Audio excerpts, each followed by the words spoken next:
নমস্কাৰ নিউজৰ বাতৰিলৈ স্বাগতম জনাই ষ্টুডিঅ'ৰ মজিয়াত মই উৎপল দাস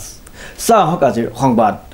দীপাংকৰ গগৈৰ ন্যায়ৰ দাবীত একত্ৰিত হ'ল কেইবাটাও দল সংগঠন আৰু সচেতন ৰাইজ নিউজ নাৰেক প্ৰতিবেদন দীপাংকৰ গগৈৰ ন্যায়ৰ দাবীত একত্ৰিত হ'ল কেইবাটাও দল সংগঠন আৰু সচেতন ৰাইজ উল্লেখযোগ্য যে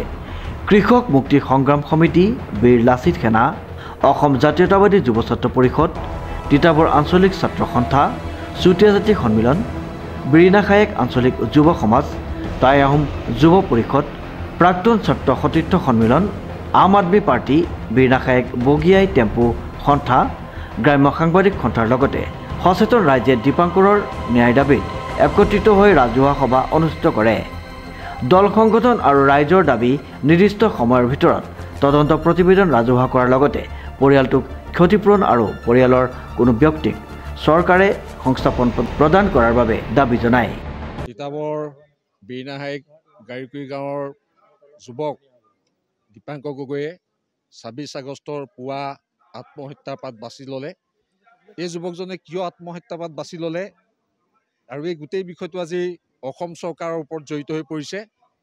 দীপাংকৰ গগৈক আলফাৰ লগত জড়িত বুলি 5 দিনে আৰক্ষীয়ে পুৱা লৈ যায় আৰু শাৰীৰিক আৰু মানসিক নিৰ্যাতন চলাই মাজনিশা ঘৰত থৈ যায় এই শাৰীৰিক আৰু মানসিক নিৰ্যাতনৰ বলি হৈ শেষত যুৱকজনে আত্মহত্যাৰ দৰে পাত বাছি ল'বলগীয়া হ'ল এই গোটেই ঘটনাক আমি অসম চৰকাৰ আৰক্ষী পক্ষক ধিক্কাৰ দিছোঁ আৰু গৰিহণা দিছোঁ অসমৰ মাননীয় মুখ্যমন্ত্ৰীয়ে ইতিমধ্যে আমি দেখিছোঁ যে তেওঁ উচ্চ পৰ্যায়ৰ তদন্ত ঘোষণা কৰিছে মুখ্য সচিব পৰ্যায়ত এই তদন্তক আমি আদৰণি জনাইছোঁ এই তদন্তক আদৰণি জনোৱাৰ লগে লগে আমি এটা কথা স্পষ্ট কৰি দিছোঁ যিহেতু এই অভিযোগ উত্থাপিত হৈছে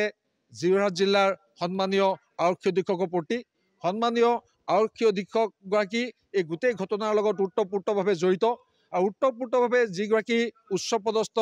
আৰক্ষী বিষয়াৰ প্ৰতি ৰাইজৰ সন্দেহ আছে অভিযোগ আছে আঙুলি গৈছে সেই উচ্চপদস্থ বিষয়াজনে যোৱাকালি যিখন সংবাদমেল পাতি আজি দীপাংকৰ গগৈ সম্পৰ্কত যিবিলাক মন্তব্য প্ৰকাশ কৰিছে এই মন্তব্য ভিত্তিহীন বুলি আমি এইকাৰণে কৈছোঁ যে দীপাংকৰ গগৈ জীয়াই থাকোঁতে এই অভিযোগ কিয় প্ৰকাশ কৰা নাছিলে দীপাংকৰ গগৈ জীয়াই থাকোঁতে অভিযোগ কিয় ৰাজহুৱা কৰা নাছিলে দীপাংকৰ গগৈ যদি এইবিলাক অভিযুক্ত আছিলে তেতিয়া 5 দিনে অকাথ্য নিৰ্যাতন মানসিক অত্যাচাৰ কিয় কৰা হৈছিল দীপাংকৰ গগৈ যদি অভিযুক্ত আছিলে তেতিয়া দীপাংকৰ গগৈক 5 দিনে সুধা পোছাৰ নামত কিয় ঘৰলৈ আহিবলৈ দিয়া হৈছিল দীপাংকৰ গগৈ যদি অভিযুক্ত আছিলে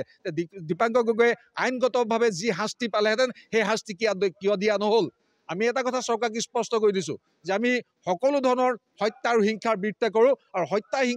হিংসা বৰ্জিত এখন অসম আমি কামনা কৰোঁ কিন্তু পৰিকল্পিতভাৱে কোনোবাই অত্যাচাৰ কাৰো ওপৰত চলিব কোনোবাই কাৰোবাক দমন কৰিব এনেকুৱা নীতি কিন্তু আমি কেতিয়াও সমৰ্থন নকৰোঁ সেই মুখ্যমন্ত্ৰীগৰাকীক আমি পুনৰ কৈছোঁ যে এই তদন্ত আয়োগ অহাৰ লগে লগে এই তদন্তৰ প্ৰক্ৰিয়া আৰম্ভ হোৱাৰ লগে লগে জিলা আৰক্ষী অধীক্ষকগৰাকীক যাতে আওতাৰ পৰা বাহিৰত ৰখা হয় এটা নিৰপেক্ষ তদন্তৰ স্বাৰ্থত এই ব্যৱস্থা কিন্তু অসমৰ মুখ্যমন্ত্ৰীয়ে গ্ৰহণ কৰাৰ প্ৰয়োজনীয়তা আছে তাৰ লগে লগে আমি কৈছোঁ যে মুখ্যমন্ত্ৰী মহোদয়ে তদন্তৰ এমাহৰ ভিতৰত তদন্তৰ কথা কৈছে আমি কৈছোঁ যে তদন্তৰ এটা নিৰ্দিষ্ট সময়সীমাৰ ভিতৰত তদন্ত হ'ব লাগিব আৰু তদন্তৰ প্ৰতিবেদন অসমবাসীয়ে গম পাব লাগিব কাৰণ অসমত বহুত তদন্ত হৈ গৈছে যি তদন্তৰ প্ৰতিবেদন আজিলৈকে অসমত প্ৰকাশ নহ'ল আমি অন্ততঃ এইগৰাকী মুখ্যমন্ত্ৰীৰ দিনত এই তদন্তৰ প্ৰতিবেদন ৰাজহুৱাভাৱে প্ৰকাশ কৰক এই দাবী আমি জনালোঁ আৰু পুনৰ কৈছোঁ যে এই তদন্তৰ প্ৰতিবেদন ৰাজহুৱা নকৰা পৰ্যন্ত আৰু ইয়াৰ লগত জড়িতসকলে কঠোৰ শাস্তি নোপোৱা দৃষ্টান্তমূলক শাস্তি নোপোৱা পৰ্যন্ত এই প্ৰতিবাদ কিন্তু কেতিয়াও ক্ষান্ত নহয় এই প্ৰতিবাদৰ ক্ষোভৰ জুই ইতিমধ্যে জ্বলিছে আৰু ভৱিষ্যত দিনত কিন্তু তদন্তৰ প্ৰতিবেদন প্ৰকাশ নকৰিলে